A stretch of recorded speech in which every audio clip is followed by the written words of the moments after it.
Buenas noches, les damos la bienvenida junto a Mariana Buenas Comodini, noches, Paula, buenas noches. Periodistas, esta emisión que va a abordar la política internacional con dos personas, una de nuestra universidad, graduada de nuestra universidad, que está en nuestros estudios, Florencia San Jorge. Buenas noches, Hola, bienvenida. ¿cómo les va? Muchas gracias.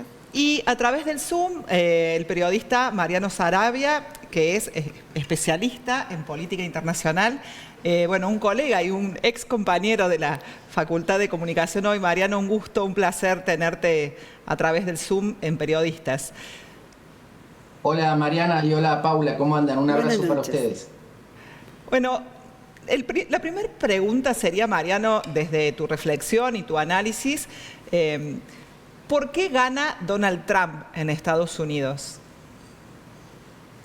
Bueno, seguramente es una expresión de disconformidad de parte de la sociedad estadounidense, como viene pasando en otros lugares del mundo, donde gana la extrema derecha. Esto es producto, primero, del desastre que deja siempre el neoliberalismo, con su secuela de destrucción del aparato productivo, desocupación, miseria, hambre, etcétera, etcétera, etcétera, y vinculado con el terrible aparato mediático que tiene el gran capital mundial, ¿no es cierto? Bueno, surgen en general supuestos planes B, que son las extremas derechas, el neofascismo, que se está convirtiendo cada vez más en una constante, ¿no es cierto? En Argentina lo vemos, que ganó. Lo vemos en España que avanza, lo vemos que ganó en Italia con Giorgia Meloni, estuvo a punto de ganar en Francia con Marine Le Pen, gobierna en Hungría, vuelven los nazis a la Bundestag en Alemania después de casi un siglo. Bueno, está pasando en todos lados, ¿no? Ese supuesto plan B no es tal. Siempre el neofascismo fue parte constitutiva del capitalismo y del neoliberalismo, no son para nada outsider. La mejor prueba es Donald Trump, un magnate del establishment, pero bueno, sí se presentan con un discurso disruptivo y con chivos expiatorios, y bueno, eso hace mella y entra en la sociedad. Mariano, esto nos hace pensar entonces que estamos ante una nueva ola de derechas o de ultraderechas que por lo menos en el corto plazo no se va a detener. No se va a detener por sí misma. Yo creo que tiene un límite, sí, tiene un límite que es que tiene mucha capacidad de destrucción pero poca capacidad de construcción. No plantea una alternativa, como acabo de decir, no es ningún plan B, no son outsiders, ni Milei es un outsider, ni Trump es un outsider, ni Bolsonaro era un outsider, son parte de lo que ellos mismos denuncian como casta, ¿no es cierto? Con un discurso muy violento, muy odiador, con mucho grito, con mucho insulto, que puede destruir muy rápidamente algunos valores y algunos basamentos de la democracia, pero no construye nada alternativo. Entonces, no creo que sea un proyecto a largo plazo, tiene poco recorrido y dependerá también, primero, de los mínimamente democráticos, de ver si pueden unirse para cortarle el paso a ese fascismo para que no siga destruyendo, y después pensemos quizás en algún tipo de progresismo, centro izquierda o como se llame en cada país, a ver si puede volver a la esencia. Me parece que la ha perdido, eso también es verdad. La extrema derecha le ha ganado la épica digamos, y la rebeldía o el sentido de rebeldía a la izquierda o a la centroizquierda. Hay que ver si puede volver a asumir un proyecto de país, ¿no es cierto?, en los distintos países. Y con relación a Argentina, ¿qué significa el triunfo de Donald Trump para Milei, que, bueno, parece eufórico, pero que en realidad no se condicen con las políticas de desregulación y que está aplicando en nuestro país? Exactamente, sí, hay una sobreactuación de Milei, como hace siempre, ¿no es cierto? Y sobre todo en lo ideológico, por supuesto que intenta capitalizarlo políticamente. Ahora va a ir el jueves a Estados Unidos, es su séptimo viaje a Estados Unidos en 11 meses, va a intentar por todos los medios tener una foto con Donald Trump. Eso no está seguro, como dicen algunos medios argentinos. No digo que no se vaya a producir, pero por ahora no está confirmada ni siquiera la presencia de Donald Trump en esa reunión de la Acción Conservadora, de Acción Política Conservadora, que es un grupo de extrema derecha.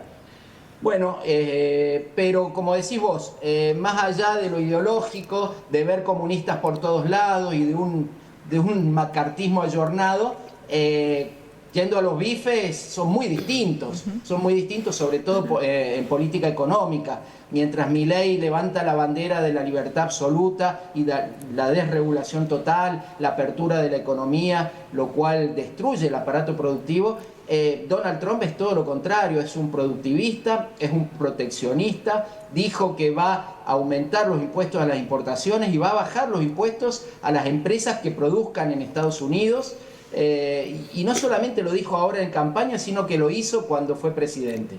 Entonces, ahí hay algo raro, ¿no? Porque los fascistas del mundo en general son muy distintos al fascismo argentino que encarna Milei, ¿no es cierto? Vos fijate que Vox, Giorgia Meloni, Víctor Orbán, el Frente Nacional en Francia, todos los que estuvimos nombrando son todos proteccionistas, nacionalistas. Ni se les ocurriría, por ejemplo, entregar una causa sagrada como la causa Malvinas, como la está entregando el gobierno argentino. Son todo lo contrario en eso. Y además son contrarios a la guerra y al imperialismo atlantista, digamos. Fíjate que Donald Trump está intentando que la guerra de Ucrania termine ya mismo, cuando en cambio Milei intenta meternos en guerras ajenas todo el tiempo. Está bueno lo que decías recién. ¿Vos creés que Estados Unidos va hacia generar las condiciones para que se termine la guerra entre Ucrania y Rusia? Sí, lo ha dicho Donald Trump. Él quiere que termine rápido y eso termina de una sola manera, con Ucrania aceptando la pérdida de territorios, ¿no es cierto? Veremos si lo logra Donald Trump, pero básicamente sacándole el apoyo económico a Ucrania, bueno, ahí, digamos, Zelensky no puede seguir ni una semana. La verdad que Donald Trump ha dicho que va a cortar el apoyo a la OTAN, va a salir de todas las guerras ajenas. Ojo, eso también se condice a lo que hizo cuando fue presidente. No lo voy a defender a Donald Trump porque me parece realmente un fascista, un racista, machista, un asco de gobernante. Pero es cierto que no empezó ninguna guerra y contrariamente a Donald Trump, tanto Obama antes como Biden después, empezaron varias guerras, destruyeron Siria, destruyeron Libia, ahora estuvieron atrás de la guerra de Ucrania. Entonces, si Trump está decidido, probablemente no le quede otra a Zelensky y a Ucrania que negociar con Rusia. Donde me parece a mí que no va a haber cambios en política exterior va a ser en el tema Medio Oriente, porque Donald Trump apoya tanto como los demócratas al Estado genocida de Israel, y tampoco va a haber mucho cambio en la relación con Cuba, con Venezuela. Mariano, y para cerrar este bloque, desde la comunicación, porque bueno, vos sos comunicador, decías esto de que el progresismo, los partidos o las alianzas de izquierda han perdido esa épica, ¿no? Esa posibilidad de contagiar el sentido revolucionario, y que lo ha tomado la ultraderecha. ¿Qué hacer desde esto, desde los discursos de odio, desde lo que vos planteabas, ¿no? Que gana un presidente contra los inmigrantes, contra las mujeres, digamos? ¿Qué nos está pasando que estamos viviendo esta situación? Básicamente me parece que los gobiernos progresistas o de centro izquierda no le han dado soluciones a la gente, ¿no? Es así de simple. Puede haber cierto grado de progresismo en el discurso o en lo cultural, pero yendo a lo concreto, la gente no está mejor que antes. Lo ves, por ejemplo, en Chile.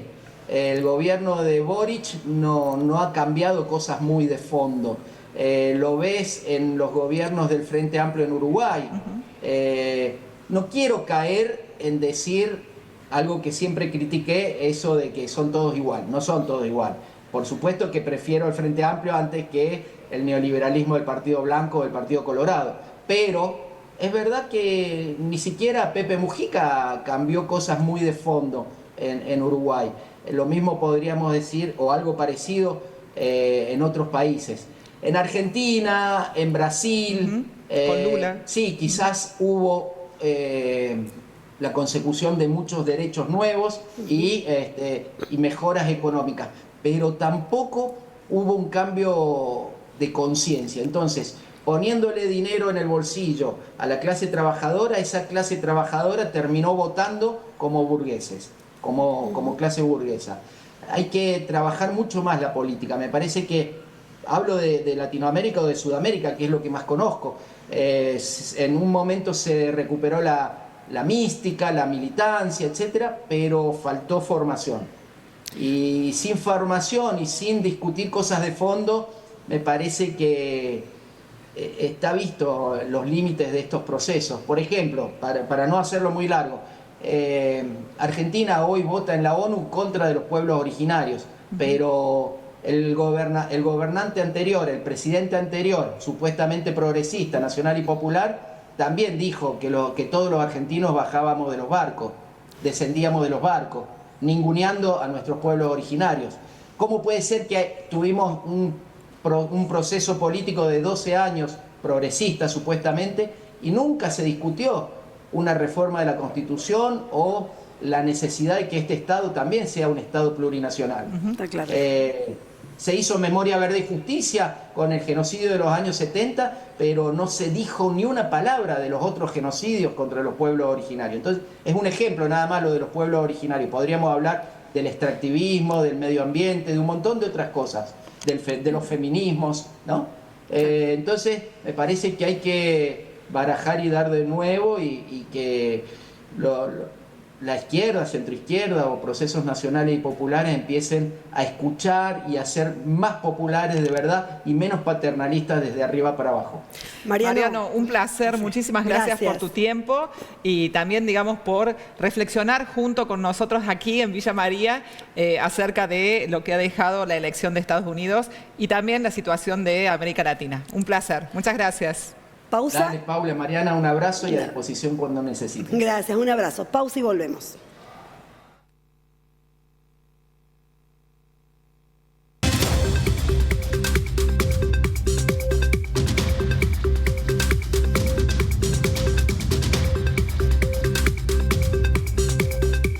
Segundo bloque, seguimos hablando de política internacional. Como decíamos al iniciar el programa, tenemos nuestros estudios a Florencia San Jorge. Florencia, recién hablábamos con Mariano Saravia sobre la importancia que en Argentina, desde el gobierno argentino concretamente, se le dio el triunfo de Trump en Estados Unidos. A Trump, o Trump, no sé cómo se dice, no importa, yo voy a decir Trump. ¿Le importa Argentina? ¿Le importa Latinoamérica? Y yo creo que en primera instancia no. ¿Y por qué no? Trump llega a la Casa Blanca con un fuerte discurso proteccionista de la industria nacional, de mirar hacia adentro, principalmente no con este movimiento que él lo menciona como MAGA, ¿no? De Make America Great Again. Y eso también implica mirar hacia adentro y olvidarse un poco del contexto.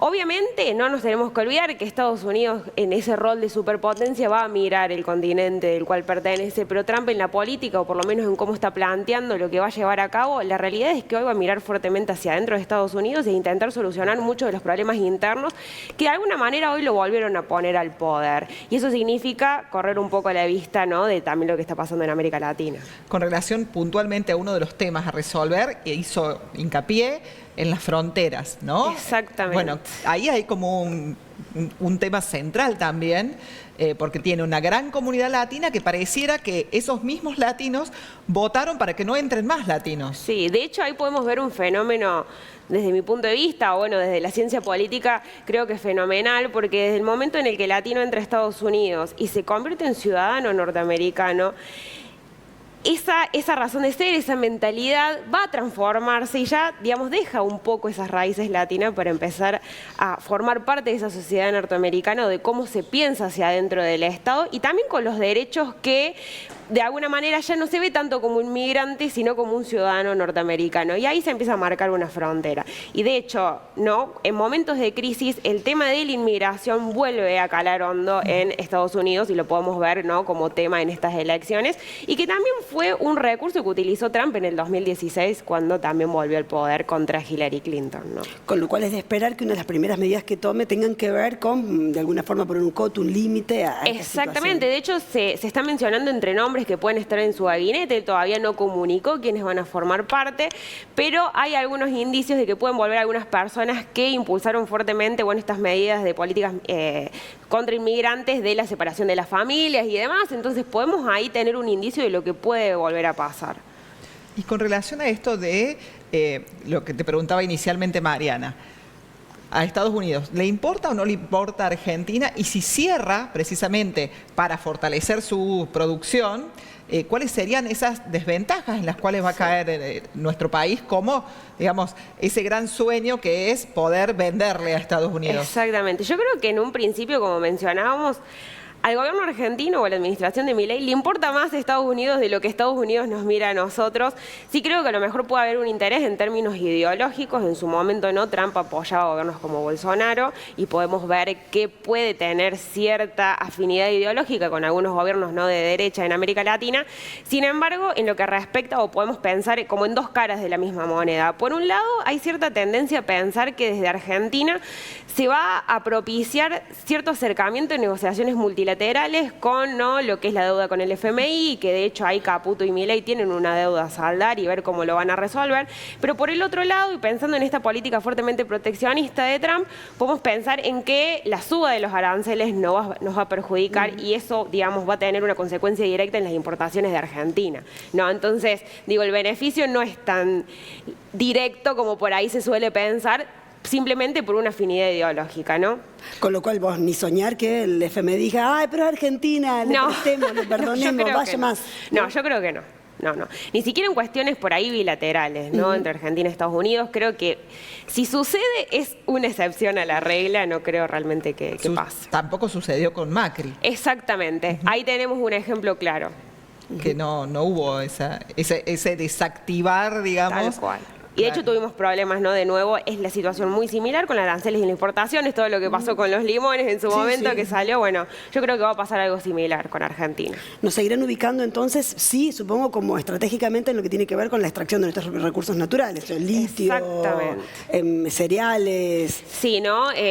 Puede volver todo esto de lo de los commodities. De hecho, también, bueno, hace poco salieron unas noticias de que Estados Unidos también había encontrado una de las reservas más grandes de litio. Entonces, digo, ahí también tenemos que prestar atención, porque no sé si somos de nuevo tan importantes como nosotros creemos para Estados Unidos, incluso en términos de las materias primas, de los recursos naturales. Obviamente que yo creo que América Latina, y cuando uno ve la historia y estudia la historia, podemos decir, y somos el patio trasero, se ha visto durante muchas administraciones, y eso tiene cierta complejidad en cuestiones de las relaciones diplomáticas y políticas, pero no nos tenemos que olvidar que hoy también Estados Unidos tiene otras prioridades que no necesariamente, para mí, desde mi perspectiva, tienen que ver con América Latina, sino con solucionar otros problemas internos, y que hoy la sociedad norteamericana se lo está demandando fuertemente, y principalmente, ¿no? Con también esto que mencionaba Mariano, todo lo que sucede en Oriente Medio, en Europa, con la guerra de Ucrania y Rusia, hay bastante descontento por la erogación de dinero, ¿no? Respecto a estas guerras y estos conflictos. Entonces, creo que hay otros temas a atender antes de volver a mirar a América Latina. Y con relación a esos, aliados que sí puede mirar Estados Unidos, ¿cuáles serían? Yo creo que principalmente, bueno, Israel va a seguir siendo un fuerte aliado y Trump lo ha dicho. Creo que en términos de Rusia y también podemos tener un acercamiento con Putin, y de hecho se dice que ya hubo conversaciones entre los presidentes. Hubo alguna que otra noticia como que Trump estaba mirando los BRICS. Yo no creo que eso sea tan cierto. Sí, en términos a lo mejor una relación bilateral. De hecho, con la India también hubo un acercamiento con los mandatarios, pero no en términos de bloque, porque de hecho los BRICS quisieron desarticular o pensar en tener una moneda alternativa al dólar, y Trump ya anticipó que va a terminar con todos aquellos bloques o países que intenten tener una moneda distinta del dólar. Y bueno, y también tenemos que pensar en lo que va a pasar en términos regionales o en términos de la guerra comercial, ¿no? con China, en un contexto donde el yuan está más valorizado que el euro como moneda de intercambio comercial, ¿no? ¿Es la gran disputa, va a seguir siendo la gran disputa, China-Estados Unidos por cuestiones comerciales, pero también de posicionamiento en el mundo? Exactamente, de hecho tenemos que también pensar, y si miramos a la historia, China juega lo que se llama el juego a largo plazo, ¿no? Tiene otros tiempos, tiene otra dinámica y sigue todavía, ¿no? en ese tipo de juego. Podemos ver hace unas semanas nomás, y de hecho yo estaba en Taiwán, que volvieron a salir, ¿no?, las noticias de que se acrecentaban las tensiones de la presencia de China en Taiwán, y esto también tiene que ver con una relación muy fuerte que hay con Estados Unidos en el caso de Taiwán. Entonces, esa disputa va a seguir estando. No creo que a China le interese en este caso una guerra militar, ¿no?, en esos términos, pero sí por ahí en cuestiones comerciales, o como nosotros le llamamos desde las relaciones internacionales, el soft power o el poder blando, ¿no?, que es un conflicto más en términos diplomáticos que armamentísticos. ¿Y quién tiene más chances de ganar en esa disputa? Qué pregunta, ¿no? Qué pregunta. Yo creo que hoy Estados Unidos sigue siendo una potencia, ¿no? Hoy no lo podemos disputar, ni siquiera en términos militares, ¿no?, en términos armamentísticos.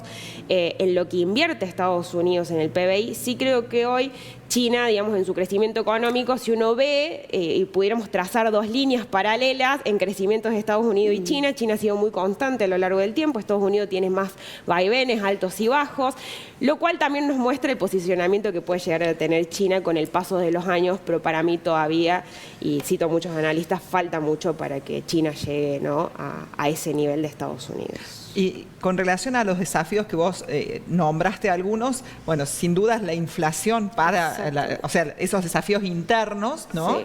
Que mostraron el descontento con Biden, sobre todo la inflación, digamos, la cuestión laboral, y cuáles serían esos otros, Sí. primero como a desactivar para luego dar hacia la afuera. Yo creo que, digamos, antes de volver sobre los desafíos, hay una cuestión muy puntual, y creo que estas elecciones también nos dejan un poco esa moraleja, que una cosa es lo que sucede en términos reales y también la percepción que tiene la población sobre lo que está sucediendo. Y creo que un gran ejemplo ha sido la economía, porque si bien hablamos de inflación, en el último trimestre los precios solamente subieron un 2,1% cuando el crecimiento fue de un 2,8%. Entonces, en términos económicos no están mal, ¿no? O por lo menos también como nosotros lo miramos desde América Latina. Pero ellos sí tienen la percepción, y de hecho en una de las encuestas que circularon, el 75% de los encuestados decía que el país estaba yendo en un rumbo que no correspondía o que la economía no estaba tan bien. Entonces, ahí también digo que creo que tenemos algo que aprender sobre la construcción de la agenda y de los temas que entran, sobre todo para buenas cuestiones electorales, como lo pudimos ver, y después, bueno, todo lo que es inmigración, que también creo que ese desafío está muy ligado estrechamente con todo lo que sucedió con el fentanilo y, bueno, las cuestiones de las drogas, porque lo que hizo Trump obviamente también es asemejarlo, bueno, tenemos un montón de inmigrantes ilegales, y directamente linkeó la cuestión de la inmigración ilegal con las drogas. Claro, ¿no? una estereotipación también bastante fuerte. Sí. Y bueno, y aprovechando la crisis para volver, ¿no?, con políticas migratorias más duras, un fortalecimiento de la industria, la suba de los aranceles, ¿no?, que ese también va a ser otro tema, la cuestión económica y del comercio exterior. La última porque nos queda nada. Sí. Si nosotros estamos pudiendo analizar y llegar a la conclusión de que, volviendo al tema del inicio, Sí. que para Argentina no parece haber sido la mejor noticia el triunfo de Trump, al menos en términos económicos o de relaciones comerciales. Sí. ¿Por qué el gobierno nacional, nuestro gobierno nacional, insiste tanto en tratar de mostrar lo contrario? También se deben haber dado cuenta. Exactamente, yo creo que tiene que ver por cierta afinidad ideológica, o bueno, desde la derecha, o cómo se piensa. También pensemos en dos personajes, Trump, Milei, incluso otros que podemos mencionar a lo largo de la historia, que son muy personalistas en la forma de pensar la política. Y de hecho, la política exterior argentina hoy no pareciera tener un hilo conductor, entonces se lleva mucho al terreno de lo personal, y pareciera que, bueno, vamos a saldar ciertos problemas o ciertas situaciones que está atravesando la Argentina por una buena afinidad entre dos mandatarios, ¿no?, de distintos países, que, bueno, tenemos una historia complicada encima, pero pareciera que se lleva, ¿no?, de nuevo al terreno personal, cuando en realidad no hay una línea de política exterior que hoy podamos... Casi realismo mágico de Gabriel García Márquez, entonces. Bueno, estuvimos entonces dialogando sobre política internacional, en particular el caso del triunfo de Donald Trump en Estados Unidos. Gracias, Florencia. Gracias, Florencia San Jorge. Decíamos, ¿no?, egresada y ya también dentro de los espacios curriculares de nuestras carreras de Ciencias Políticas en la Universidad Nacional de Villa María.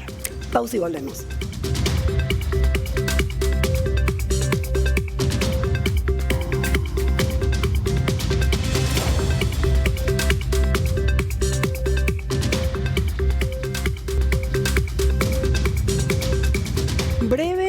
para cerrar con un subrayado de lo que nos acaba de dejar el diálogo con nuestros dos invitados, con Mariano Sarabia y con Florencia San Jorge.